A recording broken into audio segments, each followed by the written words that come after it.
கருணாநிதி அவர்களின் ஆட்சி காலத்தில் ஊழலுக்கு உரிய மரியாதை வழங்கப்பட்டதால் அவை கண்டுபிடிக்க முடியாதபடி, கண்டுபிடித்தாலும் மாட்டிக்கொள்ளாதபடி விஞ்ஞான ரீதியாக நடந்தன.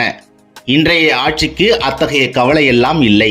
கண்டுபிடித்தால் கண்டுபிடித்துக் கொள்ளுங்கள், மாட்டினால் பார்த்து கொள்கிறோம் என்ற வகையில் செயல்பட்டு வருகிறது. டாஸ்மாக் முறைகேடுகள் தொடர்பாக வெளிவந்துள்ள செய்திகள் அந்த ரகம்தான். மது வகைகளை வாங்குவது திமுக அரசு, விற்பவர்கள் பெரும்பாலும் திமுக முக்கியஸ்தர்கள், குடிப்பது மக்கள். கேட்க வேண்டுமா? மது ஆலைகளிலிருந்து அரசு கொள்முதல் செய்வதில் தொடங்கி சப்ளை ஆர்டர் வழங்குவது, கணக்கு காட்டப்படாத விற்பனை, ஆயத்தீர்வை வசூலில் முறைகேடு என்று ஒவ்வொரு கட்டத்திலும் சம்பாதிக்கும் எண்ணத்துடனேயே ஆட்சி வர்க்கம் செயல்பட்டுள்ளது தெளிவாக தெரிகிறது. இவை போதாது என்று பாட்டிலுக்கு மேல் 10 ரூபாய் முதல் 30 ரூபாய் வரை எந்த கணக்கிலும் வராத தனி வசூல். இத்துடன் சட்டவிரோத பண பரிமாற்றமும் நிகழ்ந்ததாக கருதப்பட்டதால் அமலாக்கப் பிரிவு தலையிட்டுள்ளது. இவ்வளவு பிரம்மாண்டமான ஊழல் குற்றச்சாட்டுகள் வெளியாகும் போது எதிர்க்கட்சிகள் எப்படி சும்மா இருக்க முடியும்? அதிமுக போராடினால் நீங்கள் மட்டும் யோக்கியமா என்ற கேள்வி எழும்.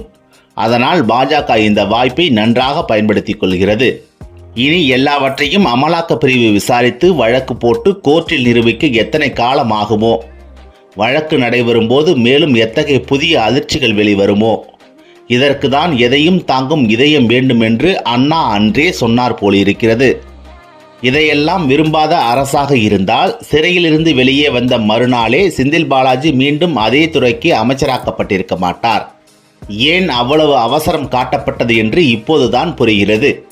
இந்த மாபெரும் மது வியாபாரத்தை நடத்தி கொண்டே போதையில்லா மாநிலத்தை உருவாக்குவோம் என்ற முழக்கத்துக்கு என்ன மரியாதை இருக்கும் என்று கூட முதல்வர் யோசிக்கவில்லை. என்ன செய்தாலும் மக்கள் ஆதரவு நம்மை விட்டு போகாது என்று எப்படிதான் நம்புகிறார்களோ புரியவில்லை. நமக்கென்னவோ அவ்வளவு எளிதாக மறக்கப்படுகிற விஷயமாக இதை கருத முடியவில்லை. 2026 தேர்தல் திமுகவுக்கு சோதனை மிகுந்ததாக இருக்கும் என்றே தோன்றுகிறது.